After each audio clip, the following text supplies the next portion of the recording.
think there's just a stronger move toward a more global perspective on these components of well-being, if you will. If we just keep it really simple, well-being. There's a number of different initiatives sponsored by a number of different large organizations that essentially are trying to drive toward like the human condition, but also the understanding that a lot of research is rooted in the West. And in the West, that research is English-based, and there are many words that don't effectively translate into English. So it kind of opens up some opportunity to expand the possibilities of simple concepts like happiness and flourishing and these important components of just living a good life.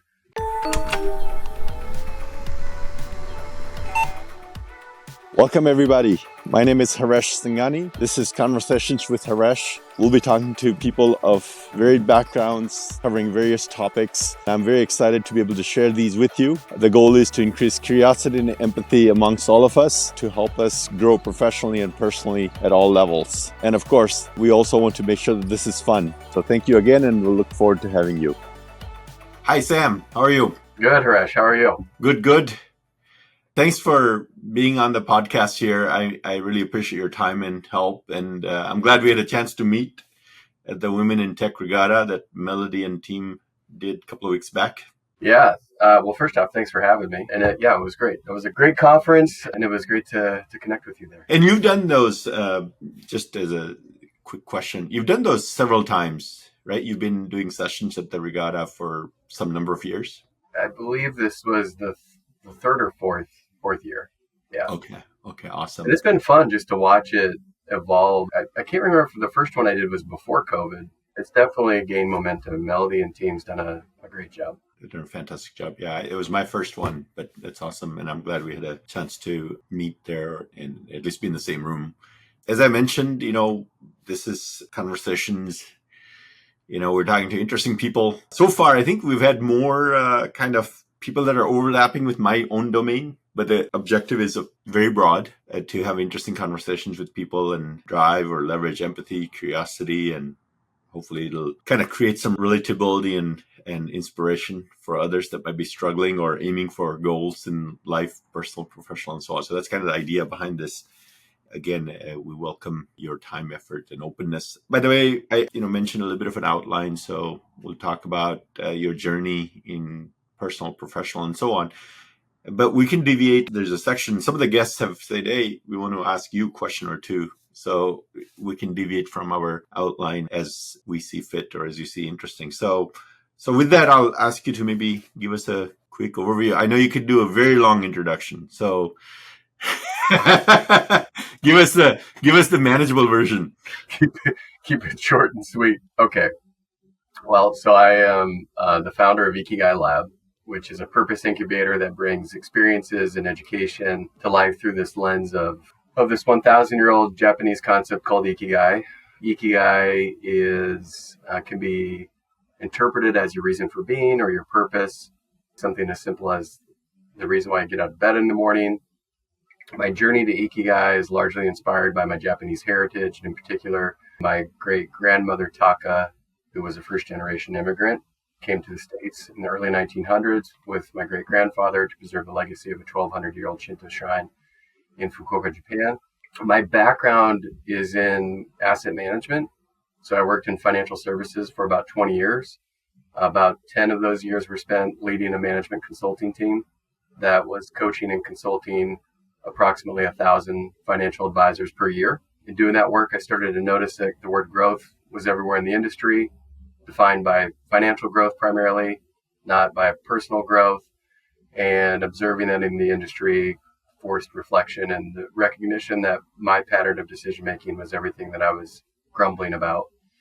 So it led me on a journey in 2017, came across this, got very closely reacquainted with the story of my great-grandparents and their story, and it compelled me to dive deep into this concept of Ikigai, and realizing I have a background in change management and management consulting. And I took another leap after the entrepreneurial leap 2, into the concept of Ikigai, which was in late 2018, early 2019. And essentially, that's the path, the condensed version of what I'm doing and a bit about how I got here. It's interesting. Sometimes in the financial or the business world, right, the concept of growth is very financial centric or finance growth centric. But there's, whatever in the last few decades or century of modern people development science, if you want to call it that, there's a lot of evidence for the fact that when people feel like they're growing in multi-dimensions, they actually feel they are more productive in the financial dimension, not necessarily just for themselves, but for the organizations, right? Yeah, absolutely. So I'm kind of curious as to what new things did you discover as you said, okay, I'm going to focus on even a broader definition of growth, right? Significantly broader than just dollars and cents or whatever the currencies are of the organizations involved. Were there any one or two like big learnings that happened? I know there's probably like many, many small ones. I'm curious. The initial impetus for departure was like this quest for something more. That was in 2017. Since then, to your point, there's a lot of evidence and science research to support the harmony that needs to exist between personal growth and financial growth. And I think that was just amplified by the raw transparency of COVID. So that shifted everything in terms of workplace culture and organizational culture and all that stuff. That was one of the silver linings, I think, of COVID. So that was a big insight, inflection point. And then in addition, I think there's just a stronger move toward a more global perspective on these components of well-being, if you will, if we just keep it really simple, well-being. There's a number of different initiatives sponsored by a number of different large organizations that essentially are trying to drive toward like the human condition, but also the understanding that a lot of research is rooted in the West. And in the West, that research is English based, and there are many words that don't effectively translate into English. So it kind of opens up some opportunity to expand the possibilities of simple concepts like happiness and flourishing and these important components of just living a good life. That obviously also, to your point, translates into productivity and business outcomes within organizations. Okay. So it looks like the domain is evolving rapidly. I guess people are continuing to research. If it's 1,000-year-old concept, there are probably some tried and true principles as well that are not changing as rapidly, right? Right. I think sometimes it's the vocabulary, right? Because we're using TikTok and we're using iPhones and we're using ChatGPT or whatever other things we're using. So sometimes we want to upgrade our vocabulary, but the core is kind of like, physics or biology or whatever the core principles are. They don't change as frequently, right? And maybe that's why the tradition in the temple that you mentioned, the Shinto temple's tradition of 1,200 years, or the shrine, it has lasting power because some things don't change as quickly. Can you give us an idea about Sam outside of the office a little bit? Yeah, I'm the father of 3 young children and a dog, a puppy-esque 1-year-old puppy with dog. I originally grew up in a small town in Nebraska, made my way out to the Northwest in Seattle about 20 years ago. Lived in Vancouver, BC for a couple of years in that 20-year span, but it has been in the Northwest since 2004. Very active in a number of different associations that are near and dear to me. So the U.S.-Japan Council is a bilateral association that focuses on leadership development and building strong relations between U.S. Japanese Americans, Japanese, and then supporters of those countries in that effort. And then also I serve as an advisory board member of the Clifton Strengths Institute at the University of Nebraska, where the whole strengths-based positive psychology movement started, was at the University of Nebraska by Don Clifton, who was a psychology professor there. So I serve as an advisory board member there, which is something I'm especially passionate about. It's an incredible organization that brings strengths-based positive psychology to college students to help them acclimate to life in college, to prepare for life post-college, and succeed in between those two markers. So everything from weekends filled with kids' activities to working or supporting organizations that are especially purpose-driven. So you sound like a very busy person. Busy is relative, right? We're all busy. Everybody's busy. I don't think there are many people these days that are busy. Yeah, that's true. That's true. Sometimes, I guess maybe something that might be slightly more unique to you is that you're involved in many, many simultaneous initiatives. I think for others of us, sometimes we're involved in fewer initiatives at the same time, but we may still be equally or even more busy, right? Because each initiative doesn't necessarily take the same amount of time and effort and energy and so on. I have several questions, but while we were preparing to start this session, I know we didn't have a chance to get to know each other as well. And I'm happy to help you understand anything you want to understand, whether it's about the podcast or about what we do, what I do, how we think, and how we approach life, work, etc. So I'm happy to take that opportunity now as you wish. Yeah, absolutely. Please do. I'd love to flip the script here and know a little bit about Haresh and the podcast and the goals of the podcast. Sure. Our advisors and everything. Yeah. So myself, I guess on the personal side, I was born in India. I don't have access to family records going back, centuries. But from what I know, our family has been in India for a long, long time, right? I wouldn't be surprised, if you go sometime far back, there's probably migration from other parts of Asia and stuff like that, right? And certainly other parts of India. And we come from West India, a province called Gujarat, which is one of the better off provinces or states of India. Historically, it has been. Of course, compared to the, developed economies, it still and was when I was there very, very poor. But our family background is middle class within that context. So we weren't struggling for food, at least not by the time I was around, or shelter and so on. The basics were well covered. I was in a town of maybe 10, 20,000 people, maybe 30,000 at most.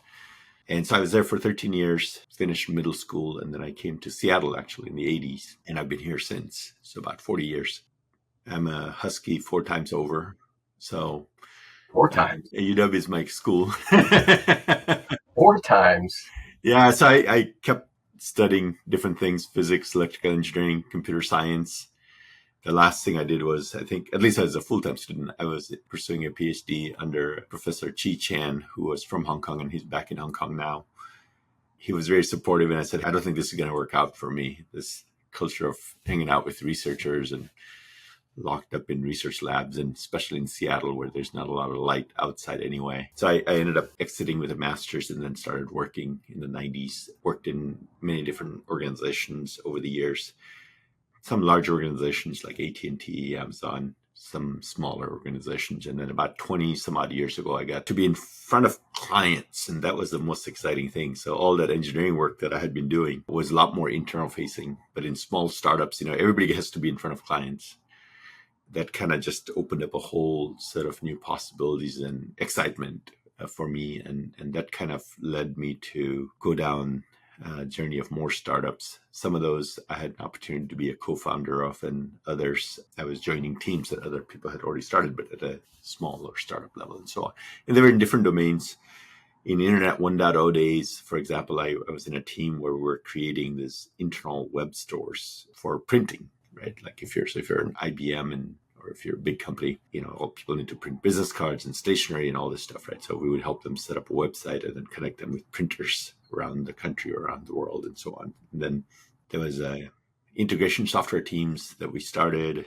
One of the startups that I was a co-founder of, we were in real estate domain. Real estate is changing rapidly. It has been probably always changing in the US. But I think now the courts are finally catching up to reality that the system really hasn't been working for society. It's extremely expensive, extremely inefficient, stressful, time-consuming, whether you're buying real estate, selling real estate, residential real estate in particular, even finding a place to rent or trying to rent your place out if you're a kind of a ma and pa landlord and stuff like that. But most of the times, there were some running themes in all the things I have been doing, which is I've been working on problems or organizations where I can have empathy, right? So if there's no empathy, I have a hard time getting motivated and connecting, right? and sometimes we have empathy as consumers because, we all need food and we need shelter and we need movies and we need all these things. And so then somebody else is working on a movie problem or a food problem or a shelter problem. You're like, okay, you have instant empathy. And other times it's more B2B empathy because if somebody's solving a problem for a business supplier of XYZ, that if you've been a supplier, then you're like, oh, I can empathize with that kind of thing. So, but empathy is a big factor. In one of the early assignments I had, which happened to be in Texas, there was a required book reading for some of the stuff that Jim Collins put out. You probably know Jim Collins, right? Built to Last, Good to Great, author, and so on. And so he had a quote in one of the books called, everybody's in search for a meaningful life, and you can't have meaningful life without meaningful work. And so everybody's in search for meaningful work, right? And then I later learned that he was inspired to come up with that, or he got that from the Vedas, which are the ancient scriptures of the Hindu traditions in India. And so that kind of stuck with me from my 20s that, okay, if we're going to spend a lot of time working, it better be worth something, right? I wasn't aware of Ikigai as a concept back then and for a long time, probably afterwards, but it's not too dissimilar, right? Now coming to high-tech advisors, being a consultant is actually a great way, or a consulting team is a great way to map people's aspirations and what they find meaningful, problems that are meaningful for other people to solve, right? So we mentioned that our emotional motivation is we map meaningful problems to people who find them meaningful to solve. We keep that in the back of our mind. Being in consulting, we can work in multiple domains, multiple clients at the same time. So it allows us to in turn work with multiple types of experts and people on the consulting or the supply side, right? So that's what we do at High Tech Advisors. But as I mentioned in conversations, this is a separate initiative, though High Tech Advisors is the sponsor right now. And so the podcast, this idea of just getting something out, has been cooking in my conversations with other people, no pun intended, just general conversations for decades. You probably had these too, right? You talk to people and you're like, I wish there was a way to kind of efficiently capture and publish some of this. Other people might find it, useful or entertaining, right? Something like that. So then when the podcasts were happening, and now I think it's still true, the younger people are consuming more podcasts than books, I think, at this point, including audiobooks. So that's how this kind of initiative started. And we've been talking to a number of people, and it's been interesting. We don't have a huge following per se, but we do have a very devout following, right? But having fun is a big part of life, I think. And so one of the things we want to do is to have this podcast and our work be fun for the people involved, right? Whether clients or people on the work side, consulting side, etc. I'm in my 50s. So one of the things that I'm learning is that, going back to something we were talking earlier, things change, but they don't change a lot, right? What do you mean by that? Wait, I'm curious. Moore's law is there. So technology is changing extremely rapidly, but humans don't change, our souls and minds and hearts and stuff like that, right? So then if you're like in a work environment or in a personal environment, right? Every generation wants to fight with the previous one by saying that you guys don't know what you're talking about. And then the previous generation wants to fight with the other one saying you don't know what you're talking about, right? The new one, children, and so on. With grandchildren, it works a little bit better because they're not as much in each other's space, right? It's less involved or less intimate of a relationship. So I think there are a lot of friends, who are also in their 50s, some in their 60s, some in their 40s. They're trying to balance this schizophrenic world, right? I mean, every week, like last week, I think it was, or maybe this week, I forget, OpenAI had a bunch of announcements, Google had a bunch of announcements, and everybody's like, oh, okay, well, now what happens? So now one of the things that happened is with artificial intelligence, in talking to some clients just yesterday, like these guys have been working on a solution for months, maybe years now, I think. And they're like, oh, ChatGPT just ate like 80% of what I was doing. Wow. Right. or some crazy number, right? Yeah. So you can't ignore the fact that change is happening rapidly, right? You can't say it's not happening. But at the same time, there's some things are 1,000 years old, some things are 100,000 years old, and those are not changing. If you don't take care of those, if you're too confused or too focused on things that are changing rapidly and say this is everything, then you're going to have some sort of an artificial gap in yourself, in your family, in society, right? And vice versa, of course. A lot of the people who are followers of traditions, ancient and somewhat modern traditions, right? Sometimes they're on the other side where they don't change enough, but they don't accept change enough, right? You end up trying to figure out what's the value of pi as stated in XYZ scripture, right? Because they didn't know the value of pi when they wrote that scripture.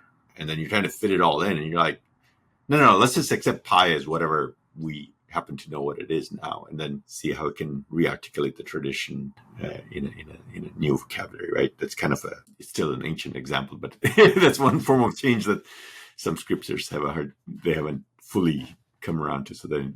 So just to give you an idea, I guess now I'm talking more than I was planning to or anticipating. It's okay. We can continue. Well, I'm curious about a lot of stuff that you're talking about. If we go way back, or you pursued and achieved 4 degrees, went the corporate route, and then made a shift to the startup space. A couple questions. One is, why 4? Well, I understand the last one. Well, why three before that? And then that move from corporate to the startup world, kind of juxtaposed with what we're talking about right now is the shifting landscape of life amplified by just our age in life. We're at this kind of unique intersection of this midlife vintage combined where you start to gain knowledge and wisdom, right? You're making this transition, and that transition can be rough and bumpy and rocky, but it also is like revealing, and you have these glimpses of knowledge and wisdom Mm-hmm. where you realize just a lot about the world. But you take that wisdom with your journey, Mm-hmm. and then also just the rapid velocity of change that's happening, that's increasing. So that, but that in the present, but I'm curious about when you reflect back on the past. So computer science, physics was math. Electrical engineering. So why those three? That's question one. And then Yeah. question two is when you made the leap from corporate to startup, why and what was that experience like? Going back a ways, right? As far as trying to figure out the motivation I had for different degrees, etc. I was a teenager. I was 17 when I graduated, and I started college at 1 year. I was at Highland Community College down south, and then I transferred to the University of Washington. For me, I like breadth and I like intellectual challenge. Right? That's another reason for me personally. Consulting and startups and a bunch of other things are interesting because I like to be involved in multiple things and multiple domains and learning from multiple experts at the same time. In a way, that was one of my motivations initially when I studied electrical engineering and physics simultaneously. So I did dual degrees as an undergraduate. There was a practical aspect to that decision. One was that the physics was what I really liked, and electrical engineering was my job insurance policy. This was in the Cold War, the first Cold War. I guess, unfortunately, we might be getting into a new set of Cold Wars now. It was ending. And so a lot of the funding for the research world, for a lot of engineering type of research, physics research, was coming from, DOD-led or Fed initiatives, and those were reducing. And so there were not as many opportunities in pure sciences like physics.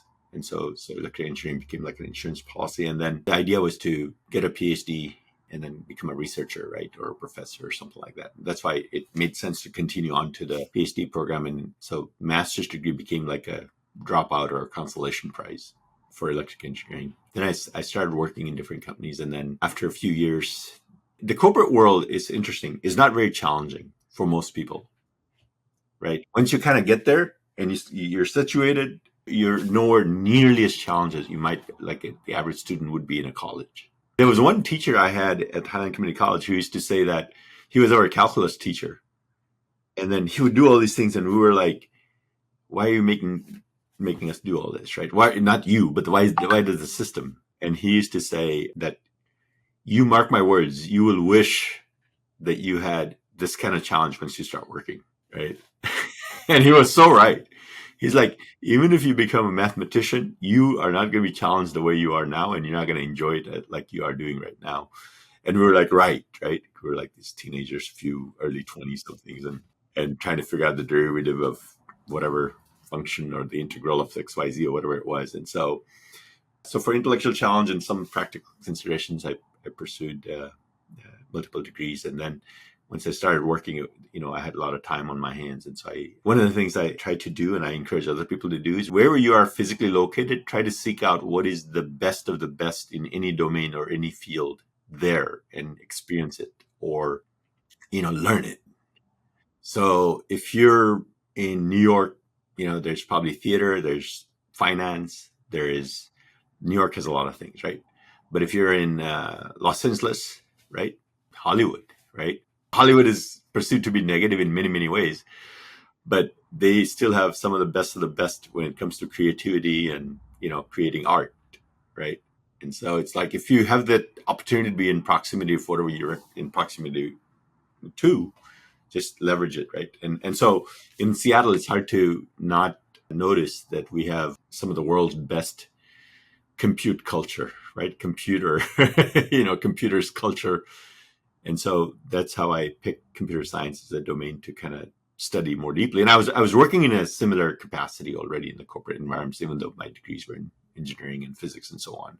I was working with software and technology and products already by then. So the transition from corporate life to startups, a lot of the startups that I've been involved in are business to business. So there isn't a lot of difference actually between those startups and corporate life, because even including high tech advisors, right? We're selling to corporates right now, right? So there's overlap there.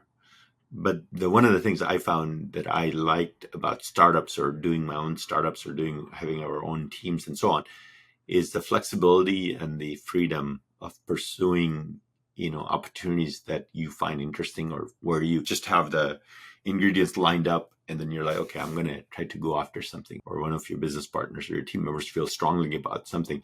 Sometimes you have more flexibility or more freedom in a smaller team or in your own team to pursue things in a different direction than you might in a large corporation. There are benefits to, corporations. And I'm sure you probably have had similar experiences where when you work in a bigger company, right, you can just call people for X set of things. You just worry about Y, right? But when you're running your own show, or if you're a small team, it's like, oh, the toilet's plugged somewhere. You got to look after that. This invoice is late. You got to look after that. Oh, there's some inaccuracy in some tax form. You got to look after that. And these are the parts that some people enjoy. These are not the parts that I enjoy.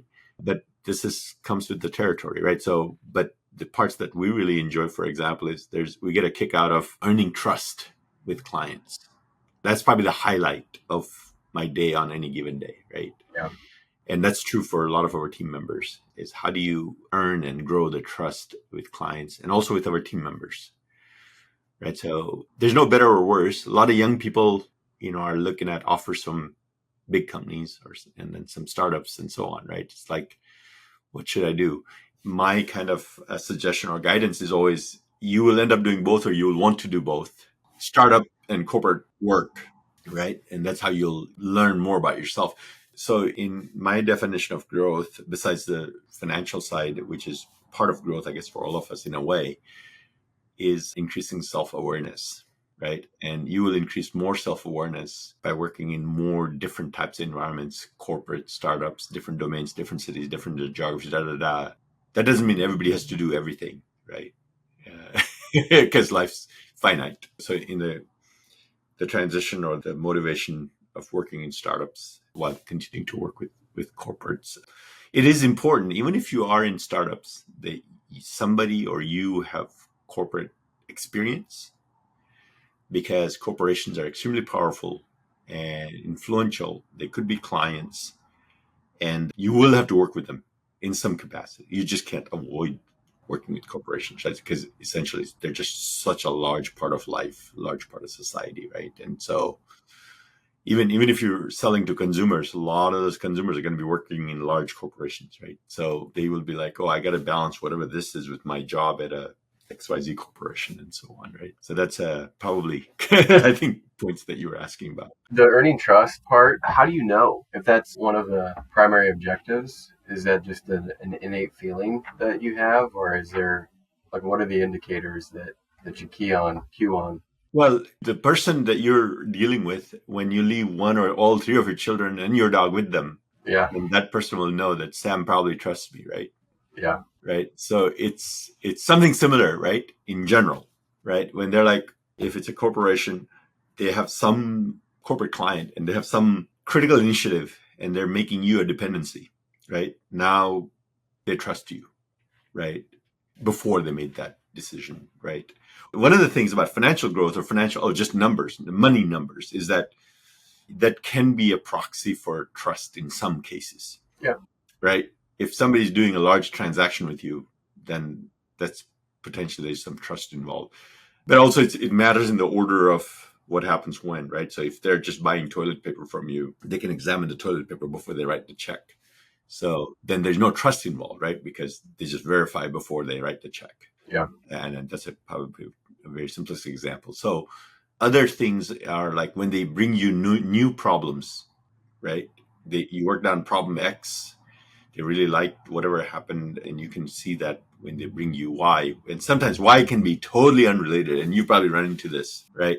Through Ikigai Labs, you're probably talking to corporate leaders and so on, right? And startup leaders in different domains. And they'll be like, it might be in a corporate setting, but somebody might ask you that, hey, my XYZ family or I got diagnosed with some condition and what do we do? And it's not too different, I suppose, but that happens, right? So that's kind of how you know. And you have to be able to trust people as well. That's also important, right? So trust can go both ways. And then trust is overlapping with transparency. Yeah. Right? When people are transparent with you, even if they're not able to engage in a transaction with you, that's also an indicator of trust. Hopefully that that helps. I know, I like that. I like that. It's a good point about every financial transaction is some form of trust in some form. Even if it's a small transaction, probably it becomes more trust-based when it's more, I don't know, there's probably like a repetition by volume by price or something like that. But even if you're Yeah, buying, sure. If you think about it, things that don't change, right? So the entire concept of money, fiat money, is based on trust. So it's kind of interesting because the people that have followed the centuries and millennia old traditions, sometimes we say, hey, modern world is too money minded and people don't trust each other. Right? That's actually not true. The whole concept of money, once you went off the gold standard, I don't even know if the gold standard was something that we could really or should have trusted. right? But once you went off the gold standard, the whole concept of fiat currency is totally based on trust. There's no anything else out there. Right. Yeah. So for those of us, maybe people like you and me that espouse that, we are giving too much significance to financial metrics. Yeah. It's not that different from what we are saying we should be paying attention to. It's actually probably even better than what we think we should be paying attention to. Right. Right. The whole thing is based on the fact that, if I have $1, I'm going to trust that Sam gave me this $1, that I'm going to give it to Joe tomorrow or Jane tomorrow. And then she's going to accept it. And it's just paper. And now it's not even paper. It's just, who knows what it is, right? Yeah, I mean, there's plenty of examples of countries that have had challenges where that piece of paper isn't worth the same on day 2 as it was on day 1. Exactly. Yeah, if we tip into that whole fiat concept, it can really be a rabbit hole when you start to think about that. Like, if you push things, and we saw this in 2008 and other times, and people in your cohort might be a lot more knowledgeable because I don't come from the finance and the bonds and equity domain. But in 2008, right, 2007, 2008, when, Bear Stearns, Lehman Brothers, and a bunch of things started happening and AIG was in trouble and GM was in trouble. And we realized that the world that we have is based on trust. And when people start losing faith, you got a problem, right? So in some ways, modern world and the ancient world are not that disconnected or that separated, right? As you were talking about the middle age thing, and when you were middle age in our 40s, 50s, 60s, I don't know what the definition of middle age is. One thing that I think happens is that you're old enough to know a thing or two, but you're young enough to do a thing or two, right? yeah, And so you're at that interesting point where you're still engaged and you still have physicality left, or have physicality, but you learned a thing or two. It's a very unique time, right? I think people in their 50s in general, historically and currently, are the most influential in society and the most productive for themselves. Yeah, so Arthur Brooks is a researcher, Harvard researcher on happiness. He has a book. I think this is in this book called Strength to Strength. Regardless of which book it is, I'm pretty sure it's that one. But he has a concept called fluid intelligence and crystallized intelligence, right? So fluid is when we're young, we can just look at a problem and we can have a number of different angles and we have energy. So we just take different repetition on trying to solve that problem. Crystallized intelligence is essentially wisdom, where you look at that problem, instead of trying it 100 ways, we'll try it 2 because we have that wisdom on how to approach and solve problems. A lot of that crystallized intelligence starts to appear somewhere in the 40s, right? I mean, the happiness U curve demonstrates it's kind of the other side of it, where you've got a lot of the responsibilities, the pressure of being a sandwich generation. You're looking up at parents that are aging. You're looking below at the responsibilities of children. You've got demands, significant demands in the workplace, where you're also managing not only a family or demands of responsibilities on a personal basis, but now you have significant responsibilities and demands within the workplace as well. And it can be a very tumultuous time of life. So that's where it's this awareness, I think, is especially important combined with the recognition that we possess experience, and through that experience comes that wisdom, and there is a foundation of confidence that should really compel us to start to lean into that wisdom through this interesting stage of life. Hey, we'll do another conversation. We'll invite a young person and then get their perspective on how they think about maybe the same question and see how the crystalline intelligence and the fluid intelligence answers or looks at the same problem differently, right? It would be interesting. I have a couple of questions, I guess, based on some of the things we've been talking about. One of the things I heard you mention in the talk at the regatta was Moai, right? Yeah. And you mentioned that in Okinawa and elsewhere, in these blue zones, and Okinawa was one of them, people have Moai. If you can just summarize what that is. But the thing that I'm really curious about is how, in modern setting, how do we practically approach building one for ourselves? Yeah, so the concept of a Moai originates in Okinawa. Families with shared values, it's implicit within the culture that families with shared values bring their children together when they're born or between the ages of 0 and 5. And essentially, these relationships exist throughout the course of life. So it's like built-in friendships throughout the course of life. Now, there's a lot of context here that I think in anywhere in the world, you probably have some version of this that occurs. You've got these formative stages in life where you have these relationships where it's different from, 100 years ago in Okinawa on an archipelago, right? So you have this remote island where everyone stays there for their entire life, which is different today, where even people in those remote villages that are born may move and live in Seattle at some stage in their life, right? So you've got this nomadic opportunity that exists with technology and transportation and everything else. So that being said, the concept is rooted in, as you move throughout the ebbs and flows of life, you've always got a support system in terms of emotional, spiritual, financial support throughout those ebbs and flows. If you fast forward to today, it's as much of a mindset as it is this formal structure. There are probably people, if you think about those different stops that you had throughout your working career, you can probably point to 2 people that were your people, right? That were just like the people that you connected with, and you could grab a cup of coffee and sit around and kind of share things that are both relevant to what you're doing at work, but also relevant to life. And just having that type of social circle, helps navigate that stage in life. I think what's unique about the Moai is that the Moai, from Buettner's research, is consistent throughout life. And even Vivek Murthy, who is the Secretary General for, in the United States, he talks about his Moai. He learned about Moai. He's actually published some stuff about Moais, and he has 2 physicians that are friends of his that probably date back for a long time, have a long history. But I think it's as much as instilling an environment of intentionality that's agreed upon within a small group of people that share some common trait or some common values.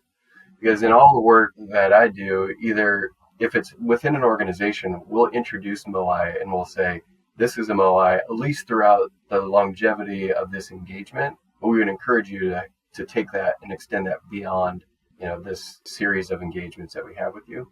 But on a personal basis, when we work with leaders on an individual basis that come in through we have a membership network called Iki, stands for the Ikigai Knowledge Institute. Within that framework, the exact same thing. We'll say, this is the concept. We're going to create a space where you're going to understand and to basically declare, these are the core values that are unique to me that I want to be intentional about. And then you create that ecosystem so that people understand their values, their set of values, they're celebrated, they're acknowledged. And then that core social construct allows for the support, but also the accountability. So I think Moais are probably there for all of us in some form. They probably can be more intentional. They have the opportunity to be more intentional if we were to allow it. That was the other silver lining of COVID, right? It was like a lot of people connected with a lot of friends that they hadn't seen in 10, 20, 30, 50 years. I think that was an interesting experiment that came out of COVID, where the recognition and importance of social connection in the face of an epidemic of social isolation and loneliness that continues to rise is just, it's paramount to our existence as a human being. We need social connection. Certainly when we're in our 50s, but at any point, like, we can't change the past. So if I didn't have a close-knit set of friends or families, right, that were friends when I was a kid, or if somebody didn't, you can't go back and change that. How do you create that type of an environment for yourself now? And it could be context related, like you're saying, right? It could be within at work, it could be within the house, it could be, with PTSA groups and so on, right? And so probably the biggest thing I believe is, for me, that's interesting about when I learned about Moai, is it gives vocabulary to the concept and says that there's value here. Not only is it valuable, but it's also necessary, right? So you cannot be a whole person unless you have it in some capacity or form. And it doesn't necessarily have to be just one set of people, right? You could have one set of people at work. You could have another set of people at your church. You could have a different set of people, into your vacation home, which is in a different state and has a totally different set of people, right? It would be great to have extremely long-term associations, but sometimes they're shorter-term associations, and that's okay too, right? As people can support or extend love and friendship through associations that are, shorter than a lifetime, right? That's interesting. I have another question, which goes back to one of the things you were talking about, which is this sort of infatuation with financial growth. I mean, the Securities and Exchange Commission, right? All the regulations are mostly around material aspects of the business, which boil down to financial things. And so if you look at all the publicly traded companies, all you see is numbers for the most part, if I oversimplify, right? And you don't really see anything else. And so maybe that's a cause and effect of what society is infatuated with. But when it comes to people's own thinking, are there any pointers or any patterns that you've seen that could help us, like, identify when I'm thinking either too much or too little about money as I'm going through my married life? Yeah, so I think there's a lot to unpack there. So back to the SEC, like maybe if we start there, I think there's an interesting, this is going to be directional on the dates, but the SEC conducted an audit. Well, if we talk about why the SEC was formed, the SEC was formed in 1933, I think 34, to provide transparency to the investor on there was a lot of snake oil out there, right? So it was regulated for transparency to the investor. Back then, if someone was going to invest into a company, they were investing largely into physical goods, right? I mean, it was manufacturing era, so you could say, there's the plant, there are the machines, there are the widgets that are coming off of the line. I don't know what the percentage was, but it was probably 90+% of the balance sheet was this physical, tangible thing. So they did an audit again in the 80s, and they realized that there was these physical things, but now there was these intangibles, right? So it was like goodwill. It was like there was this people component, there was brand, there was like, you could have one company doing X, same company doing Y, but one had a brand that everyone was familiar with, so it was worth a lot. One had a brand that no one knew, so it was worth a little. So like, well, that's not a physical good. That's an intangible. They did it again in 2015. They realized that 84% of the value in the S&P 500 was human capital, or was intangible.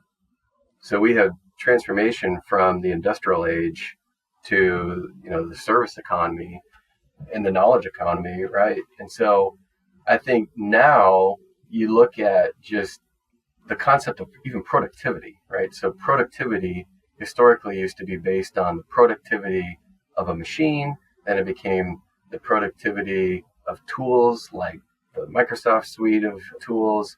Now it's like productivity is about the human being. So you see the entrance of Calm and Headspace and all these different services and solutions that help that individual that is probably teetering on the brink of burnout or already there, that is not engaged in the workplace. And there are metrics that can effectively quantify the value of disengaged employees, employees that are leaving because they don't feel connected to the organizational culture. So the rigor of all the KPIs and the metrics now can demonstrate that if you have 1,000,000 employees, 1,000 employees, 100 employees, whatever, a third of them are going to be engaged. Mm-hmm. Half of them are about ready, will take a better job if it's offered to them. So they're doing just enough to not get fired. And then about 1 out of 5 are actually counterproductive to the success of the organization. You can measure that impact from a financial perspective. So with that as a backdrop, you've got that. In 2019, the Business Roundtable is an association of 120, I believe, CEOs of American companies. Not all of those CEOs, but most of those CEOs signed a declaration saying that the purpose of a corporation, publicly listed corporation, is evolving. So it's no longer just about maximizing shareholder return. Now it's about stakeholder. So it is about making money, but it's also about doing good for our community, taking care of our employees, even when as far in this very concise statement talking about vendor relationships, right? So I think that was this moment that, it wasn't a flip of a switch, but it was the signal that attitudes and preferences are changing, and also the premium that is placed on the success of an organization is largely dependent upon their ability to do exactly what you're talking about: form trust, build empathy, and have that be embedded within the organizational culture. So a lot of those metrics have started to have enough of a track record that it is demonstrable. It's not this random platitude statement anymore, like people are our greatest assets. It's like, no, there's evidence that supports if you are this type of company that treats your employees this way, there is a cost to that.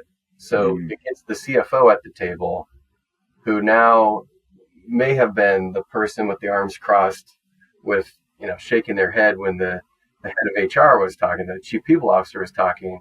Now there's this interesting harmony that needs to exist between those two roles, the CHRO and the CFO, because maximizing value of the business is based on providing fulfillment for the employee. Got it. Wow.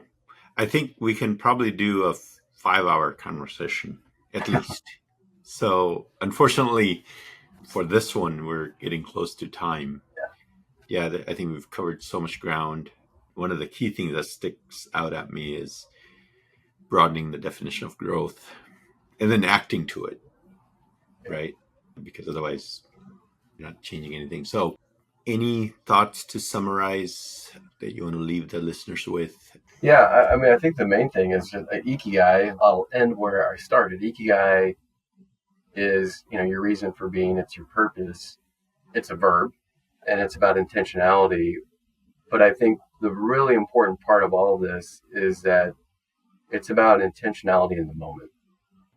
So purpose can often be a big existential, challenging concept to wrap our head around. And it's, this question of like, what am I on this planet do? It doesn't need to be that question. It's all about intentionality in the moment.